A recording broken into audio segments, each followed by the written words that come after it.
И будут говорить, кого я тут дергаю. Аю нагло, совсем. Марис, теперь я тебе давай даю. Так, если ты кому-то будешь бить по лицу, то он уснет. Бокс, он такой вид спорта, который тебя будут бить. Выпрямляем ручку. И вторую. И третью. Точнее, какую третью? Когда был бой с Усиком, я не считаю, что он проиграл. Усик рассказывал, что он вообще ничего не понимал, где он находится, и что там черная картина перед глазами. Скажи, ты готов рассказать, почему ты сменил тренера на Сандоса Клайнса? Ой, заставил. И левый, правый. Получил в нос так, вкус крови сразу во рту был. Вспоминаешь маму, там, детство. Потом он зарезал около речки одного другого, который плохо бегал. Заканчиваешь карьеру и уходишь в политику. Такой план. Мы сейчас максимально отдадим себя чемпионскому бою, а про политику мы поговорим потом. Мы сейчас находимся в спортивном зале Дмитрия Шахалая. Расскажи, давно ты здесь занимаешься?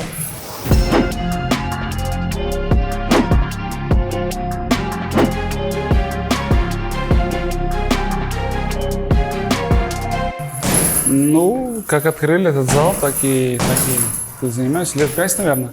А до этого где занимался? На ВЭФе. Там более 12 лет занимались таким прекрасным единоборством, как бокс и кикбокс. С чего начинается тренировка такого профессионального боксера, как Майрис Бредес? С чего вообще начинается тренировка? Это разогрев, школа и потом уже основная тренировка, заминка, и растяжка. Так сказать, целая наука. Что значит школа? Школа бокса – это, когда ты вроде самые азы начинаешь повторять. Вроде, да, ты чемпион мира, уже лет 20 занимаешься боксом, но школа должна быть. Это как, вроде у тебя есть карандаш, но время от времени ты должен его подточить, чтобы он, так сказать, писал покрасивее и, так сказать, поточнее. Да, так же самое и с боксом. Мы должны школу повторять, потому что все время какие-то паразиты залазят, то бишь какие-то неправильные удары и так далее. Ну, поэтому мы раз и встали в стойку и делаем, так сказать, первый класс проходим. Я хотела бы сделать рекламу спорту. Моему сыну сейчас будет 9 лет, и он мне все время говорит, что хочет заниматься боксом. Не знаю, может быть, потому что как там папа когда-то занимался. А со скольки лет ты бы посоветовал детям идти заниматься боксом? Тут возраста нет, тут по желанию, но должна быть искра у самого ребенка. Когда родители начинают хотеть, и ребенок совершенно не хочет, это очень неправильно, но это когда есть искра, они должны идти туда, куда они хотят. Но, как я считаю, должны дети сначала с 5 до 10 лет, им должен быть шведский стол. Он должен попробовать шахматы, теннис, баскетбол, футбол, бокс. А потом, когда он уже все попробовал, и он после 10 лет он уже может определиться, что он хочет. Дать детям выбор. Мне получилось, конечно, совершенно по-другому. У меня был выбор, или тебя в школе будут бить продолжать, или ты пойдешь на бокс. Экшен. Экшен? Начали? Марис, когда мы с тобой договаривались об интервью перед твоим боем, который должен был состояться 17 февраля с Апитай в Абу-Даби, ты ответил, что ты не можешь найти даже пару часов лишних, чтобы потратить на интервью или на что-то другое, кроме тренировки, потому что таким образом ты выпадешь полностью из своего графика и потеряешь день тренировки перед очень важным боем. Таким образом, преимущество будет у твоего соперника на 1 день. Мне кажется, это такой пример колоссальной дисциплины. Расскажи, как ты этого добился? Это, наверное, или есть, или нету. По-моему, да. Потому что я помню с первых дней моих тренировок мы пошли с моим одноклассником заниматься. Он меня пригласил. И я помню, он был чуть сильнее меня физически. Он такой полумулат был. Вот, и кровь, генетика уже, наверное, в тот момент была у него сильнее. И я понимал, что мне надо тренироваться. Мы одинаково тренировались, мы одинаково росли. В течение года он не приходил 1 тренировку, 2 тренировки, то заболел. И я понимал что я в той тренировке, когда его не было, я понимал что я на целую тренировку впереди его.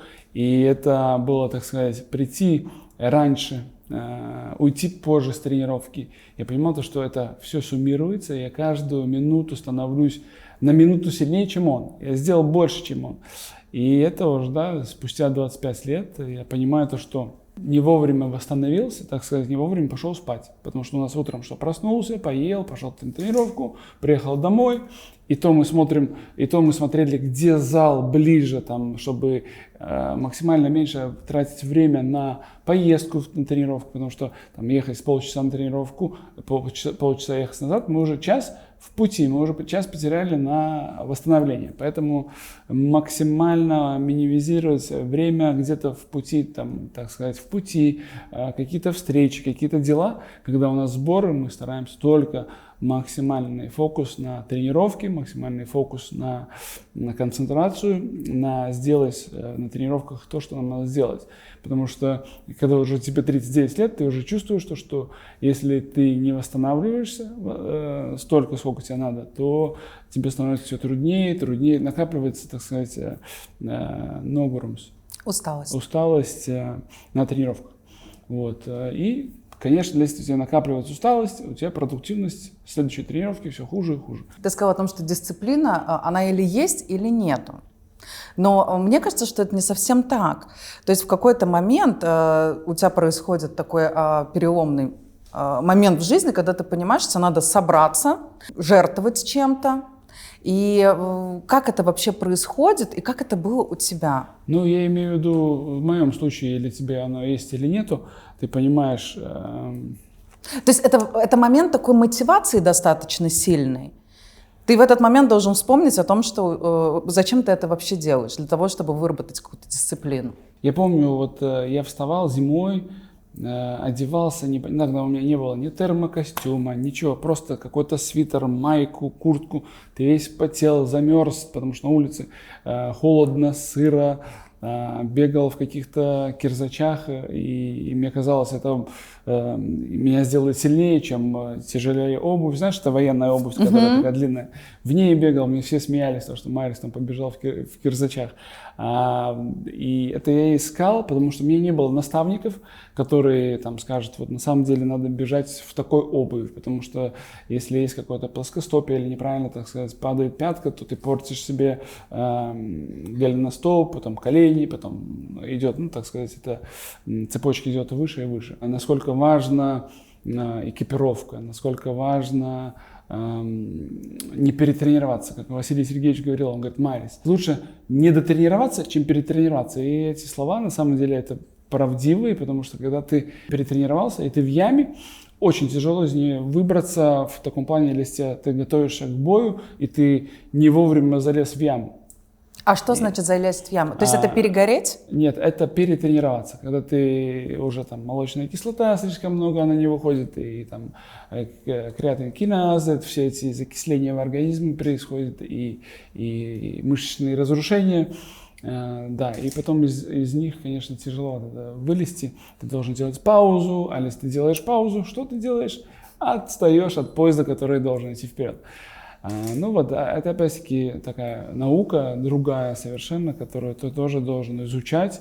И это только с опытом, да. Первоначально у меня было вообще, когда я начал заниматься, сам придумывал, на самом деле. И за счет того, что мы как дети, у нас очень сильно работает вся гормональная система, и за счет этого мы, ну как дети, они целый день бегают, они устали, они полчаса полежали, встали или посмотрели мультики, и опять у них много энергии. Да. И поэтому, да, у них вырабатывается у самих гормон роста и все, так сказать, все гормоны, которые их просто восстанавливают все время.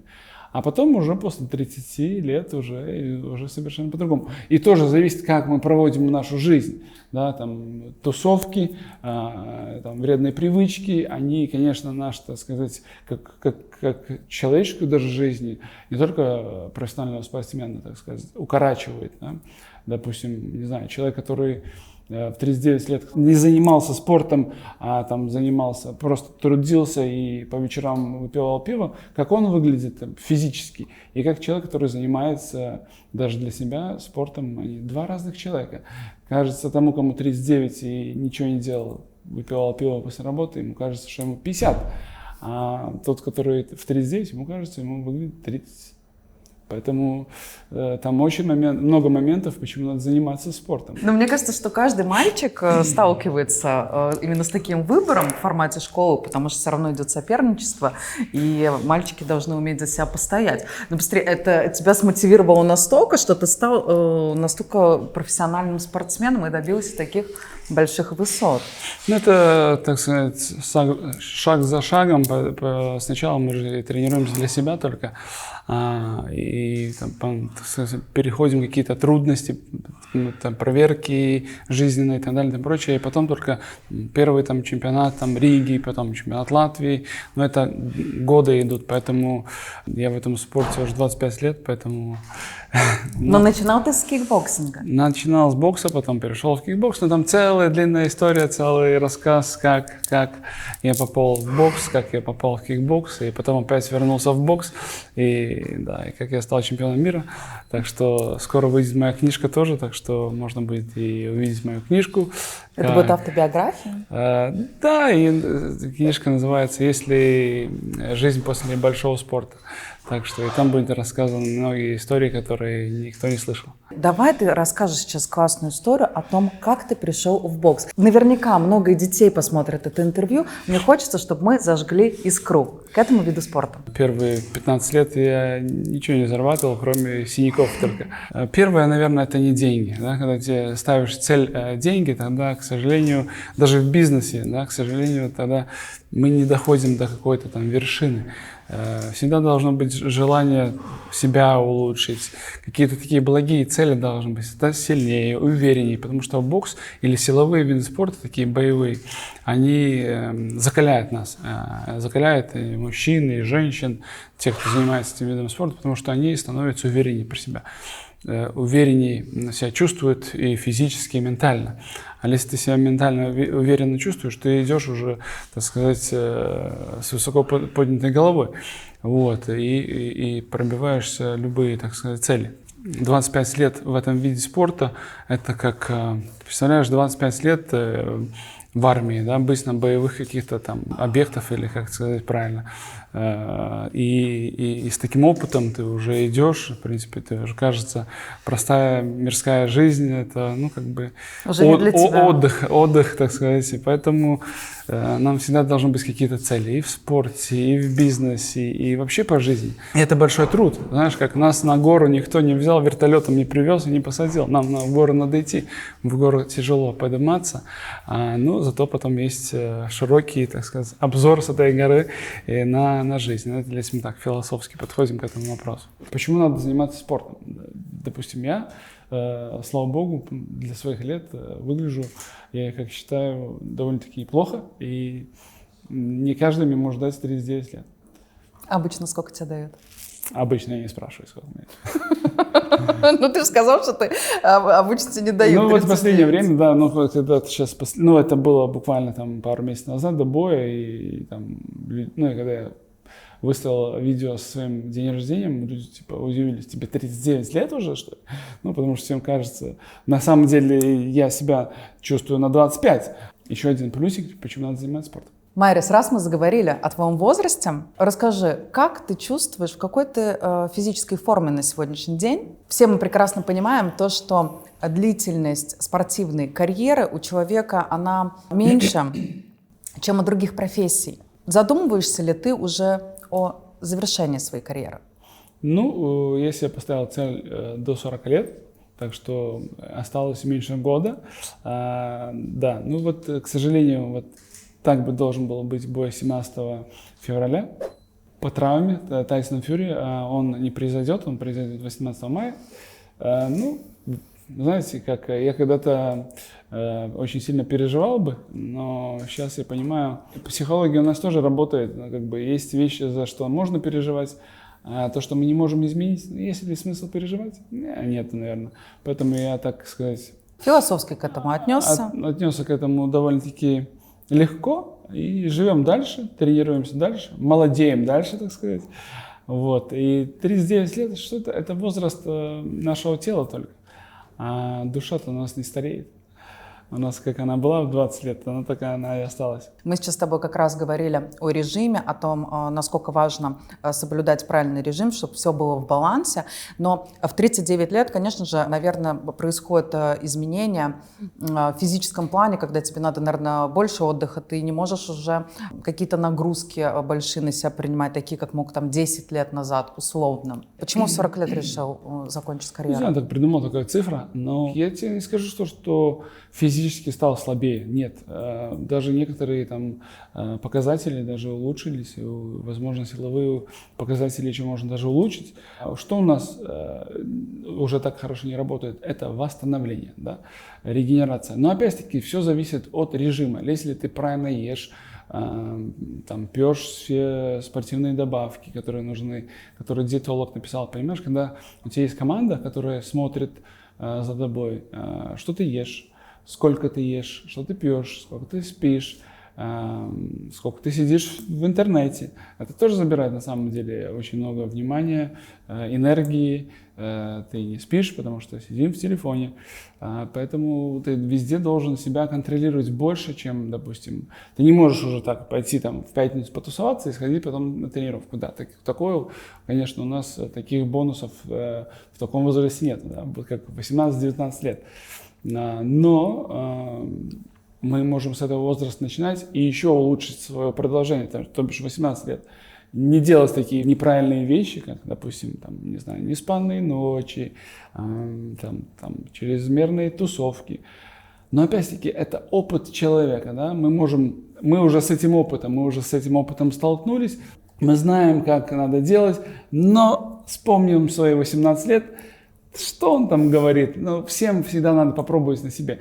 Это как дети, да? Кто-то раньше поймет, кто-то позже поймет, то, что зажгем мы свечку, и перед тем, как мы же, не зная эту свечку, что она обожгет, мы же все равно, дети всегда тянутся к ней, правильно, к этой свечке, огонь, а потом обжигаются и понимают, ага, туда нельзя. Так же самое и с молодежью, да, они должны получить свой опыт. Мы можем что-то направить, что-то понять. Они, может быть, быстрее поймут, когда ты направляешь, рассказываешь свои истории жизненные. И как это могло и закончиться. В моей жизни были такие ситуации, что моя жизнь могла закончиться там прыжком, не знаю, инвалидность прыжка с моста. Потерял сознание, упал там со второго этажа. Очнулся, там был не регипс, а арматура прямо около головы. Нюансов, где ангелы-хранители должны были меня держать за штаны, им надо было в молодости поработать. Разные ситуации были, где там пьяный, там, я не знаю, там какой-то наркоман бегал за нами с ножом. Потом он зарезал около речки одного другого, который плохо бегал, ну, собутыльника какого-то. Да, ситуаций жизненных очень много. Мне кажется, это лучшая мотивация сейчас была просто в словах Майерса. Зарезал того, кто хуже бегал. Вот это, понимаешь, мотивация 21 века. Так что получается, что если плохо бегаешь медленно, то могут и зарезать? Ну и как я всегда говорю, то, что бег нам, так сказать, поможет в двух ситуациях. Да? Бег мы можем или убежать, да, или догнать. Да? Поэтому бег у меня неотъемлемая часть, так сказать, тренировок каждый второй день. Но у тебя была достаточно сильная мотивация так вкладываться и столько тренироваться, потому что я представляю, насколько это сложно. В какой момент у тебя появилась? Потому что была вера, желание. Любому мальчику спроси в 14 лет, хочет ли он тяжело тренироваться, каждый день вставать, идти в школу, потом после школы что, хочется отдохнуть или идти на тренировку? Хочется, конечно, идти отдохнуть. Ну, я шел каждый день на тренировки и был, так сказать, целенаправлен. Я знал, что я достигну свою цель, и это заняло очень много лет, но я ее достиг. Поэтому некоторым бывает то, что, знаешь, там не получилось, месяц потренировался и не получилось. В любом виде спорта, или там я год потренировался. Это только начало, ты только узнаешь, это любой вид спорта, там год, это так сказать, знакомство, а потом уже идет каждый год, каждый день, каждый месяц, каждый год идет уже такое, так сказать, уже обучение, и уже ты понимаешь, ты хочешь или нет. Конечно, мы можем всегда попробовать что-то, какой-то вид спорта для разнообразия, так же самое в боксе. Я шел плавать, я поднимаю весы, как штангисты, и бегаю, как некоторые там, не знаю, бегуны, и делаю такие вещи, там, задержка дыхания, там, медитация. Ну, это бокс — это только айсберг, что мы видим, а для того, чтобы получить этот результат, мы подходим с разными путями и с разными, так сказать, подходами, чтобы к одной цели, да, подойти. Какая у тебя была в детстве цель, которую ты поставил, которая тебе внушала такую веру и, соответственно, была такая мотивация? Первая мотивация была стать сильнее, защитить себя, потому что мне всегда было страшно ответить, так сказать, тем буллерам, которые меня в школе буллили. И не знаю, какой-то был страх внутренний. А бокс, он, конечно, делает, так сказать, мы как мальчики туда приходим, но потом с каждым днем, с каждым знанием мы, как сказать, как рыцари, каждый день получаем новые доспехи да, и в конце концов ты получаешь большой меч в виде кулака, и ты готов защитить в первую очередь себя и своих друзей. Для меня, как я вижу, любой мальчик, мужчина должен знать азы бокса или кикбокса, или самозащиты. Почему? Потому что это всегда пригодится. Это как фонарик в темноте, он может всегда, или как зонтик во время дождя, пригодится. Да? Ну, хоть всю жизнь не будет этого дождя, да, не будет этой нужды применить знания бокса, но ты будешь, так сказать, safe. Защищен. Защищен, да. Бил женщин? Майрис, ты бил когда-нибудь женщин? Ты сказал о том, что ты работаешь с огромной командой, которая следит и помогает тебе по режиму. Мне было бы очень интересно узнать, какой обычный режим у Майриса Бредеса. У меня есть тренер по боксу, тренер по физподготовке, повар, диетолог, физиотерапевт. Расскажи, какой у тебя примерный режим?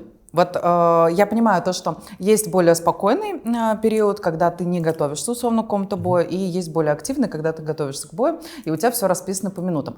Ты просто упомянул очень интересный момент, что ты себя контролируешь тоже по времяпрепровождения за социальными сетями. В чем ограничиваешь и насколько? Что это такое сидение в социальных сетях? Это получение какого-то дофамина, да, гормона счастья. Дофамин мы получаем, выпивая кофе. Дофамин мы получаем, наверное, те, которые курят, выпивают алкоголь, прыгают с парашюта. Но здесь у нас самый доступный, то бишь это телефон, это социальные сети. И по большому счету мы сидим и крутим эту ленту, и мозг не работает. Знания не получаем, я это понимаю. И это как зависимость. На самом деле это зависимость 21 века, где не только ты получаешь дофамин, но и тебя вкачивает любую информацию. Полностью любую. По спорту, по той же самой войне и по политике. Это и есть плюсы, ты узнаешь больше что-то, но в тот же самый момент тебе могут любую информацию, так сказать, преподнести как правду. Да, так же самое я столкнулся последние сейчас 2 года с спортивными журналистами, то, что начали брать интервью у людей, которых я не видел там 6 лет, с которым вообще, в принципе, я не знаком, и берут интервью у людей про меня, обо мне, и пишут там статьи, нам сказали. Вообще профессиональный журналист должен опираться на факты.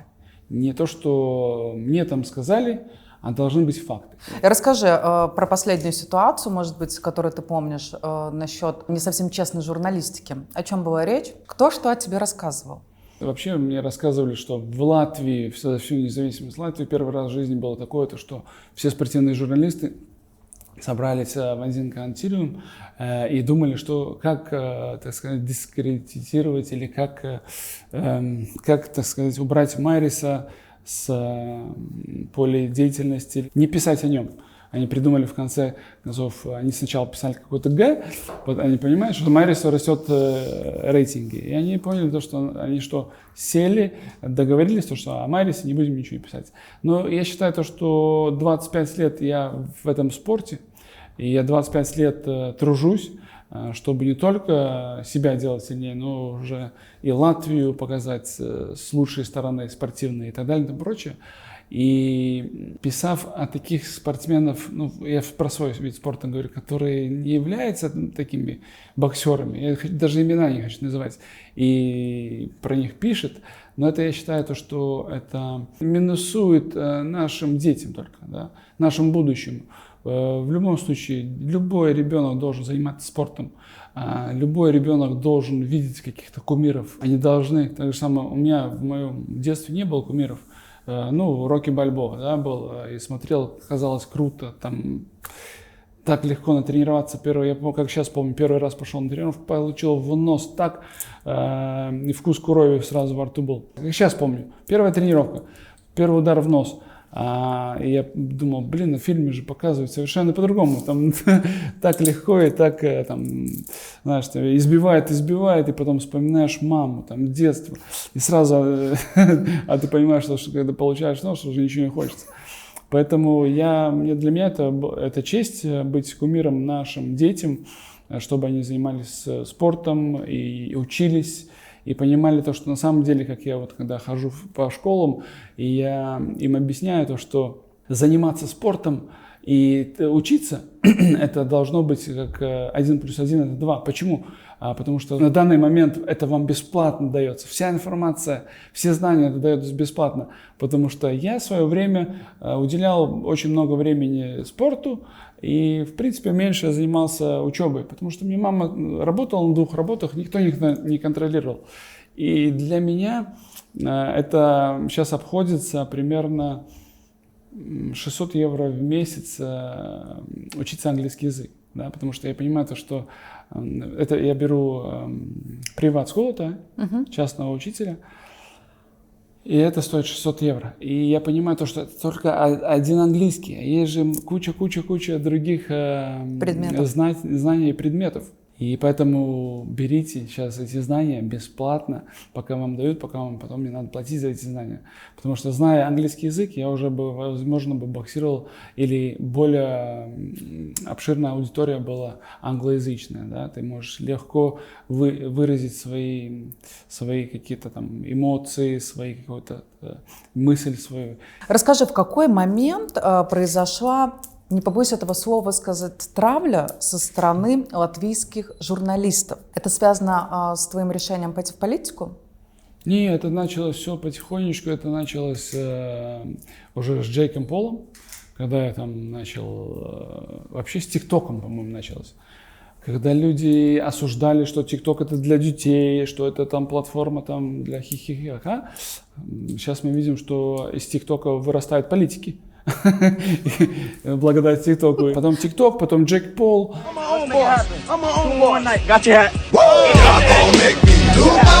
Jay, you stole the hat. I gave it back. But still the hat is very easy.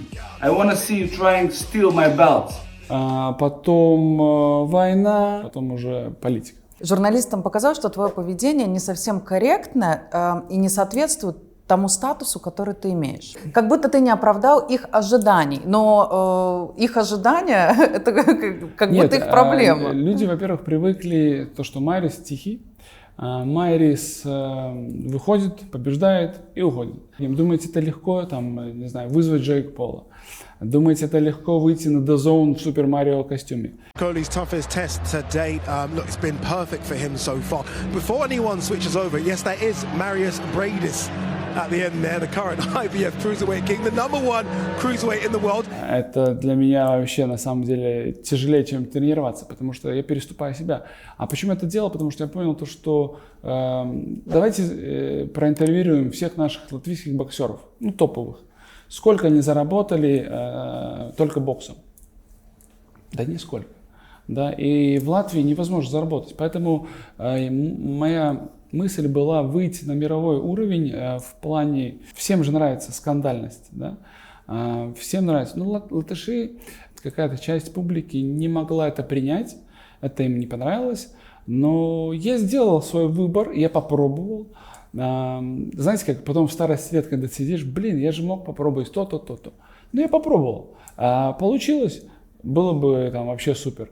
А не получилось, ну, это мой опыт. Любой опыт, даже пойти там в ту или иную партию, в которую я пошел, это опыт, да, ну, как бы хороший опыт или плохой опыт.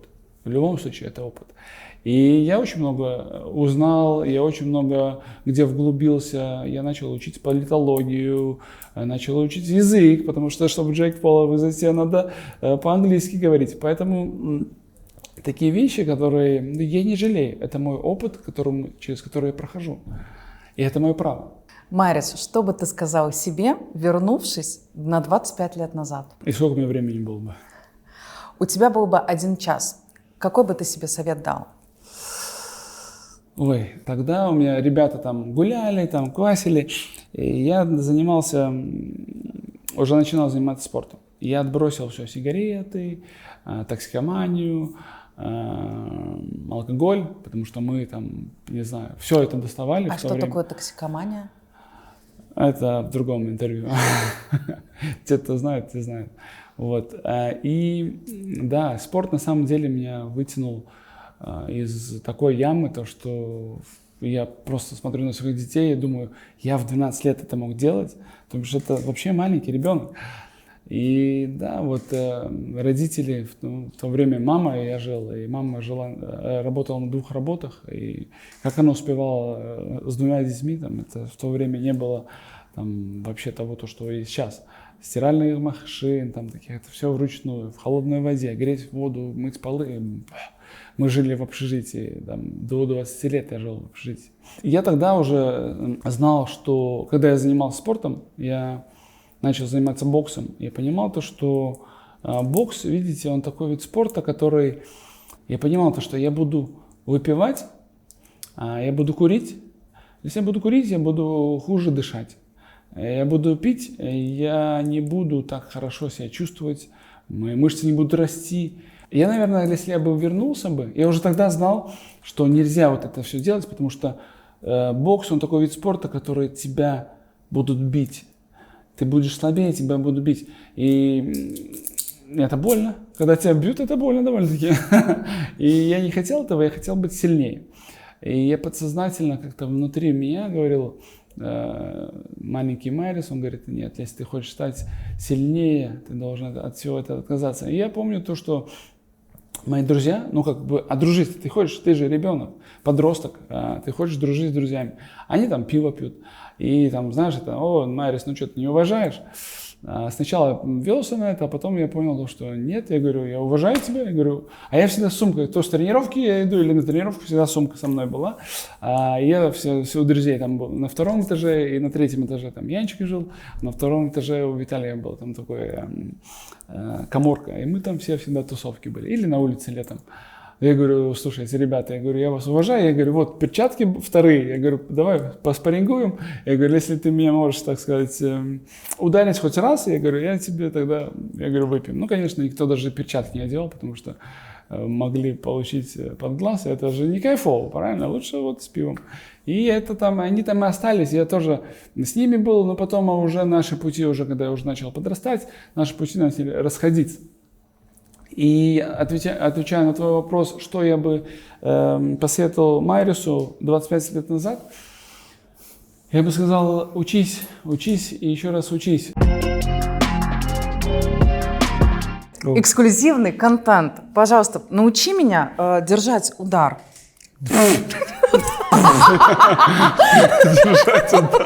Эксклюзивный контент. Марис, пожалуйста, научи меня боксировать. Так легко думаешь? Я думаю, что это вообще нелегко, но я думаю, это может смотивировать зрителей, детей условно, пойти на бокс. Давайте сначала проверю, как у тебя с координацией, потому что это бокс — это в первую очередь координация. И я тебе дам пару упражнений, так сказать, просто идти и выпрямлять руки. Попробуем? Давай. Давай. Тогда становимся здесь, мы, наверное, пойдем в ту сторону. Давай. И сначала вот стало здесь, да, горизонтально. Никуда не ходим, просто выпрямляем ручку. И 2, и 3. Точнее, какую 3? Хорошо, и отсюда сейчас начинаем шагать. 1, и левой рукой. Подожди, вот так. Да. Правая нога, левая рука, да? Да. Просто шаг делаешь. Давай. И пошли, шагаем. Раз, два, три. А я на каблуках. Ну, конечно. И к голове возвращаем ручки. К голове. А, к голове. Ну, конечно. Стоп. Еще шагаем назад. То же самое. Назад? Да, то же самое, так же самое назад. Подожди, назад. Это значит так, Да. так, Ага. так. Я уже запутала. Наоборот. Подожди, сейчас. Наоборот Так. ручки. Так. Наоборот. Нет. Почему? Правая рука. А Во. нога? Перекрестный шаг получается. Все время перекрестный. Нет, ну так я ж правильно держала. Вот, эта нога назад. Это в карате правильно. А в боксе нет. Подожди, вот так? Ну, получается правая, левая Всё. нога, правая рука. И вот так? Да. И потом так? Да. И потом так? Ну, ты так шагаешь, просто шаг делаешь. Шаг и удар. Ага. Одновременно. Да. Я тебе скажу стоп. Стоп. И сейчас вперед. Опять вперед? Да. Подожди, а там было... Да. Так. Ну, ходи. Ага. Только чуть-чуть побыстрее. Так, если ты кому-то будешь бить по лицу, то он уснет. А может, это будет моя стратегия, чтобы он уснул? И он тебе поставит свой удар, какой он умеет. И назад сейчас. Так, не как в карате, подожди. Не как в карате. Да, переход. Так. Нет, вот так. Так.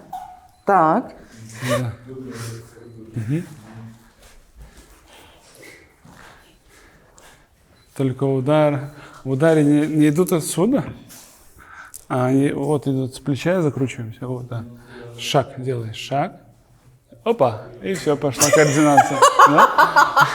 Ну, Марис, я старалась. Ну, кажется, настолько легко, да, только нам надо шагать и выпрямить руку, да, насколько кажется. Но когда нам начинается движение ногой и рукой, мы позапутались уже, где право, где лево, где право, где рука правая, где левая. Ну, как бы все путается. Поэтому, насколько это кажется, вот даже просто ударить прямой удар, там, не знаю, если я тебе еще начну защиту ставить, там, не знаю, в это время, так тебе вообще файл выбьется и не поймешь, что, ты знаешь, такой дымок пошел, как в мультике, знаешь, такое, а что произошло? Поэтому это кажется у нас в боксе там 3 удара, а это ты должен координацию ног сделать, координацию рук, правильный удар. А когда ты уже в бою, ты должен уже быстро сделать, и еще защититься, и еще уклониться, и еще принять удар, и ответить или атаковать. Я как бы это вот уже, пожалуйста, 3 ударов, я тебе уже целую книгу написал. Я же 2 года не учился. В середине 4-го курса я ушел. Я думал, типа, зачем мне учиться? И 2 года я не учился, представляете, я пропустил. Потом мне там так сложилось, что Иварс Годманс был на чемпионате Латвии по кикбоксингу. И мне Василий Сергеевич говорит, Марис, он говорит, вот, министр внутренних дел. Он говорит, давай, пусть он тебя возьмет на работу в полицию. Я говорю, давай, круто. А мне оказалось, у меня только памятизлайтиба. Основное да, образование. 10 классов у меня, в принципе, было, потому что я в железнодорожной школе, если заканчиваешь 4 курса, это 3 года, это 12, ну, среднее образование и специализация. И мне осталось там пару месяцев. И мне говорят, что с 9 классами больше не берут. И я собрался, мне Василий Сергеевич помог там, пошли вместе в железнодорожную школу, договорились, что я смогу закончить. И да, и как бы закончил железнодорожную школу, получил диплом, и я думал, как-то вот интересно, думал, что я остановлюсь на этом, и пошел в спортивную академию учиться. Это, конечно, это были такие 4 года очень напряженные, потому что я должен был учиться в спортивной академии, я должен был работать в полиции, я должен был еще продолжать тренироваться. И я помню, да, вот это, конечно, кипело. 4 года кипящий Марис там бегал. Ну, да, молодец. Я могу ему сказать, что он это сделал. За свою профессиональную карьеру ты одержал 28 побед и только 2 поражения. Поделись, пожалуйста, своим опытом. Возможно, он поможет молодым начинающим спортсменам. Расскажи, как бороться и пережить поражение, при этом не потеряв мотивацию? Ну, в любом случае, бой с Усиком, когда был бой с Усиком, я не считаю, что он проиграл. Там опять была спортивная политика. А почему? Потому что у меня не было в тот момент промоутера. Промоутер на самом деле очень много чего помогает, когда есть судьи свои и так далее и прочее. Но это опять-таки такая кармическая тема. Я очень рад за Усика, где он сейчас и что он делает. Навряд ли я бы мог того же достичь, что он, в тот момент, если было бы другой, так сказать, результат. Потому что мы там бились кость-кость, и последние раунды там вообще было так, что мне потом Усик рассказывал, что он вообще ничего не понимал, где он находится, и что там черная картина перед глазами. Такой бой, я считаю, что это нельзя назвать проигрышем, это на бумаге написано, а то, что был по факту, это было совершенно другое. И я рад за такой бой. И в Австралии бой, который был, какая победа нужна? Вот я тоже разговаривал с женой, и жена говорит, говорит, а ты бы хотел такую победу, вот как у Апетая? Потому что он потом очень сильно мучился, когда у него была сломана челюсть, прям вообще оторвана она была от костей, так сказать, и смещена. У него сколько операций делал, потом еще там у него воспаление было. Он долго восстанавливался, и это на самом деле останется на всю жизнь у него, это травма. И неизвестно, так сказать, в следующем бою, как это вообще проявится, выйдя против меня боксировать. И да, опять-таки, это тогда был такой довольно-таки большой психологическая проверка у меня.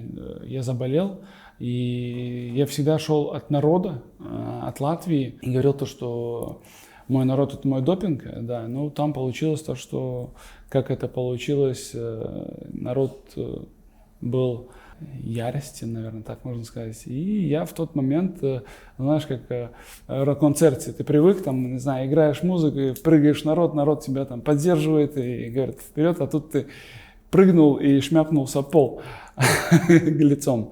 Но я встал и иду вперед в любом случае. И хочу еще завершить свою карьеру красиво, и с победой, и привести в Латвию пояс чемпиона мира. И тогда уже можно, так сказать, спокойной душой повесить перчатки на гвоздь? На почетное место. Вот как бороться вот с этим чувством, когда вот ты проиграл, и от тебя отвернулись люди? Это достаточно сильно психологическое такое потрясение, я уверена. Как ты с этим справлялся? Что нас не убивает, делает нас сильнее. И я тут полностью согласен. Почему? Первый опыт у меня был в полиции, когда я должен был писать людям штрафы за остановку под знак. В неправильном месте. И я помню, ситуации разные были. Когда ты написал и ушел, человек там огорчился и но ты об этом не знаешь. И эмоцию свою, да, так сказать, у себя там переваривает. Но когда ты начинаешь писать, и я помню то, что ты начинаешь этот протокол писать, ты не можешь его, разорви, они стингера сускают документ. И я уже, каждый раз я переживал, каждый раз мне было, некомфортно было. Некомфортно, да, перебарывал себя. И люди разные приходили, кто-то там тебя матюганил, кто-то там тебя увольнял, кто-то плакал, кто-то... Эмоционально, конечно, это было тяжело, к сожалению или к счастью, это потом ты привыкаешь, и ты это делаешь уже с холодным сердцем, потому что вокруг этого переживания нарастает броня, нарастает, и становишься уже холоднокровным, так сказать, уже не то что убийцей, но холоднокровным, так сказать, уже деятелем своего дела.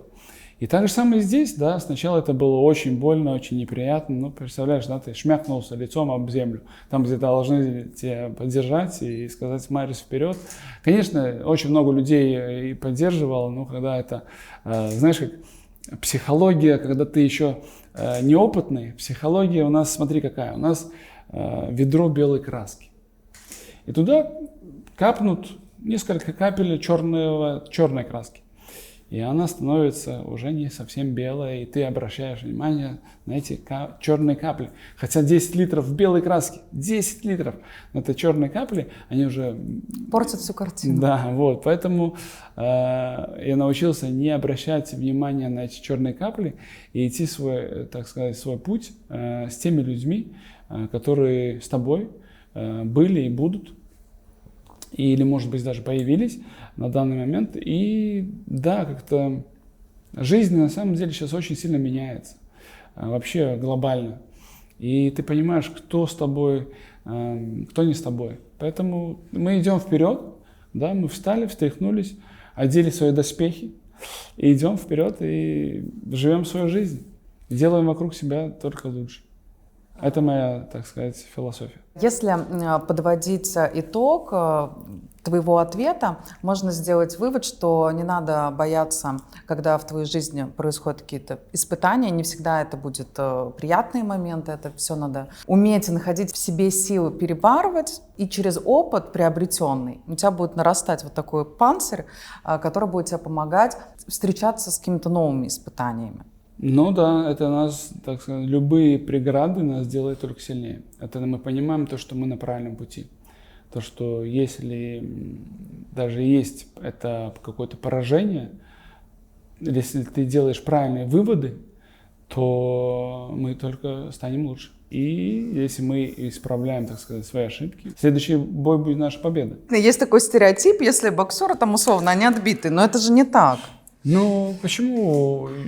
В боксе он, в принципе, в любом случае, по голове ты там получаешь удар, но он не самый травматичный. Там, по-моему, футбол, хоккей, там первые номера по травме, поэтому это зависит от человека. Он хочет вкладывать только в спорт, или если говоришь, конечно, он пришел только в бокс, и он с 5 классами образования, ну, тогда будут такой стереотип. А если он учится, развивается, и у него совершенно другой бокс будет, если он будет с высшим образованием или с 9 классами.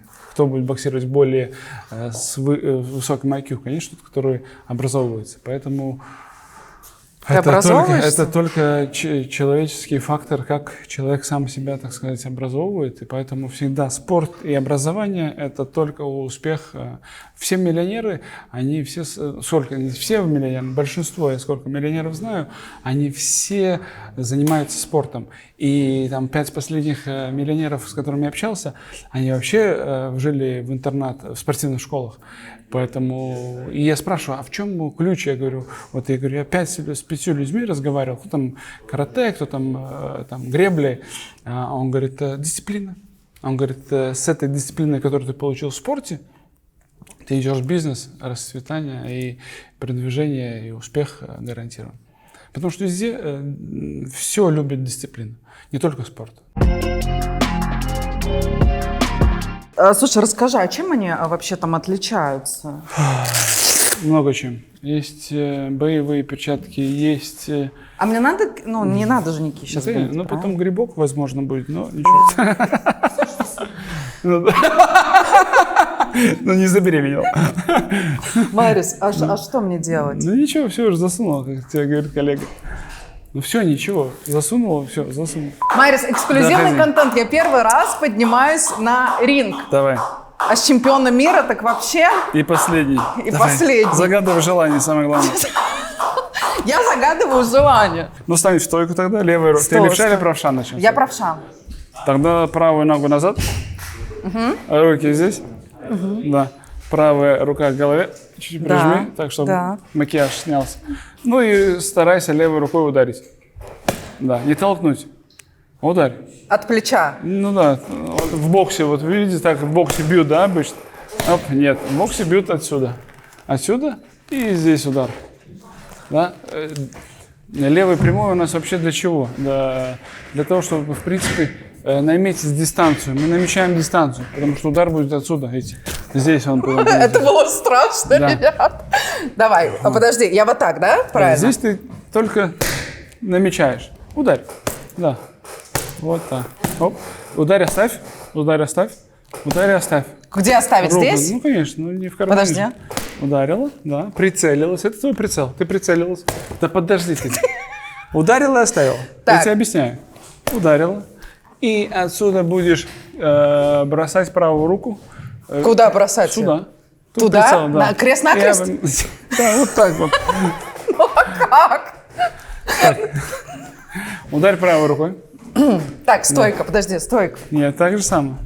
Да, видишь, мы не понимаем друг друга, потому что мы не прошли самые-самые первые азы. Ну, то бишь, первый класс, второй класс. Мы сейчас сразу залезли в 8 класс, и ты не понимаешь, что такое физика, химия вообще. Ну, то бишь, мы не понимаем, что я хочу от тебя. Поэтому очень трудно мне тебе что-то объяснять, когда ты сразу уже делал перчатки, я хочу боксировать. Нет. Мы должны сначала научиться кругляшки рисовать, вот, да, когда дети, помните, да, когда маленькие были, надо было такие кругляшки, там, единичку, там, стрелочку, вот это все мы должны пройти. Ну, Марис, ну давай. Поэтому ты как маленький ребенок, который я хочу 8 класс. Ну, Я хочу. Да. Это нормальное мое состояние. Хорошо, ударь правой рукой. Да. И обратно. Ударил обратно. Да. Да. Ага, левый. И правый. И левый, правый. Ага, молодец. Вот. Да. Еще раз левый, правый. Да. И боковой. Правый боковой. Окей, сейчас нырок. Ныряем. О, что такое нырок? Что такое нырок? О, видишь? А что такое там, конус, синус, косинус? Делаешь раз, ныряешь под руку.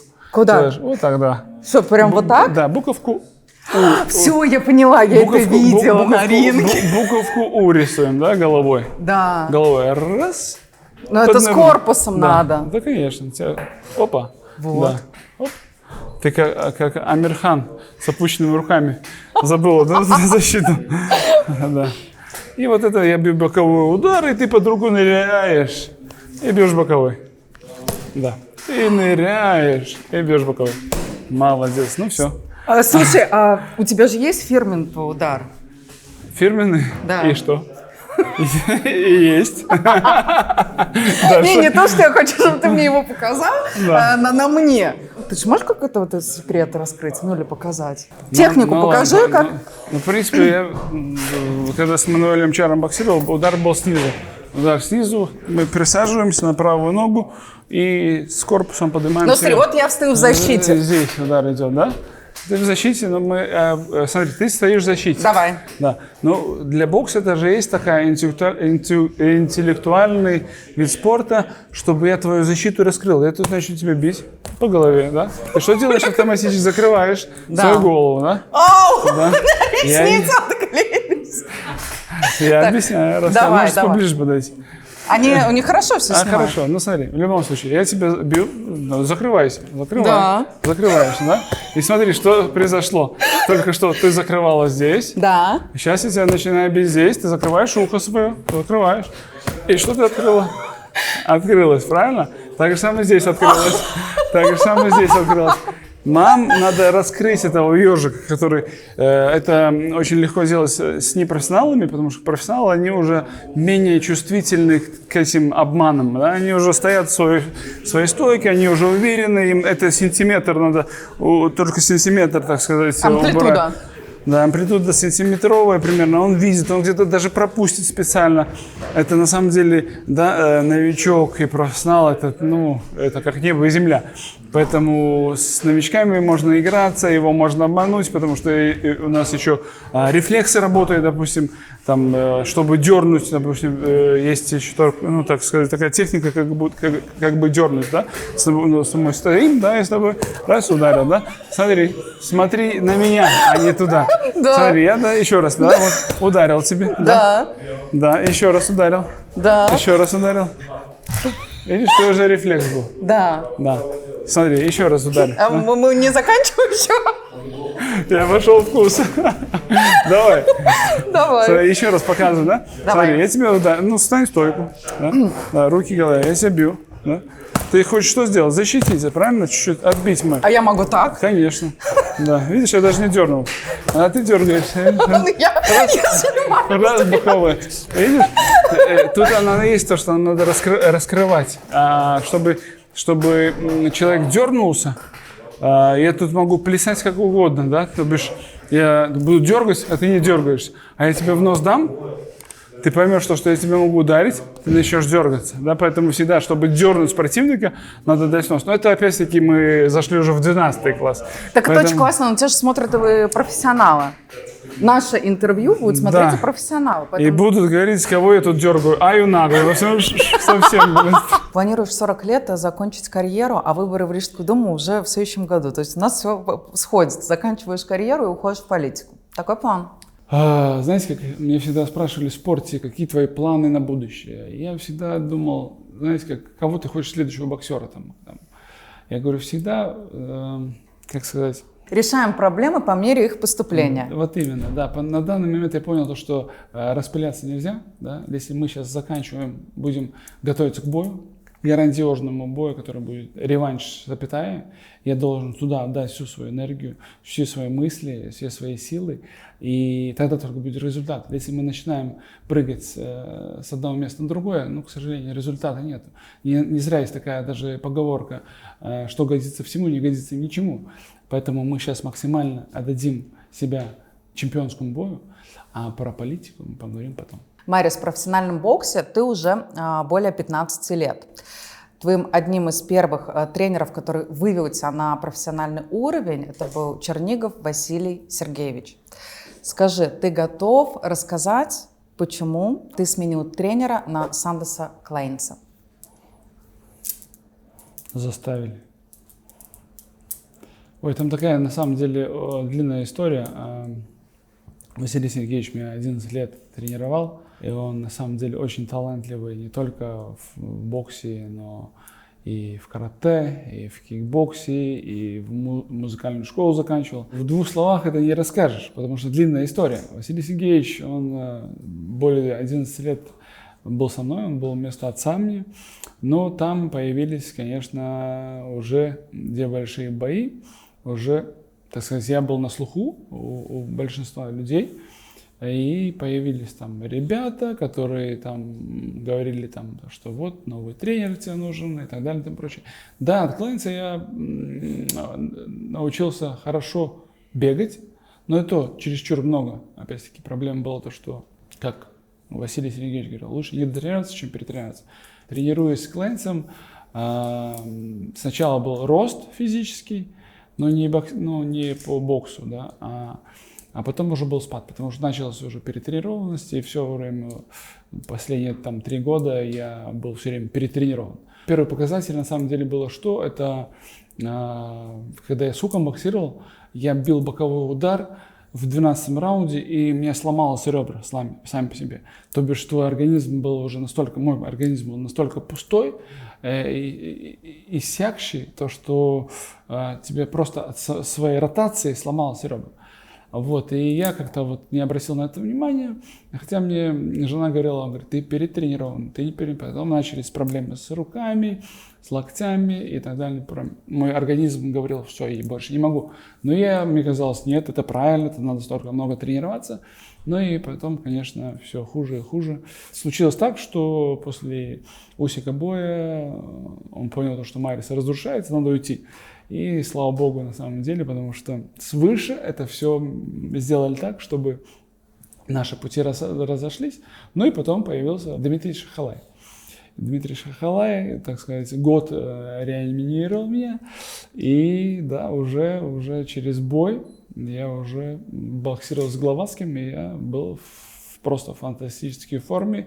Что я там вытворял, вы можете посмотреть сами. С Гловацким бой, да, был тоже очень громкий, очень яркий, и тогда я вернул себя, так сказать, старого Мариса Брейдиса, который может... Мне даже Раймонд Зепс тогда говорил, он говорит, за долгие годы был показатель, то, что спарринг-партнеры падали в нокдаун, потому что надо было менять спарринг-партнеров, потому что на тренировках я нокаутировал много спарринг-партнеров.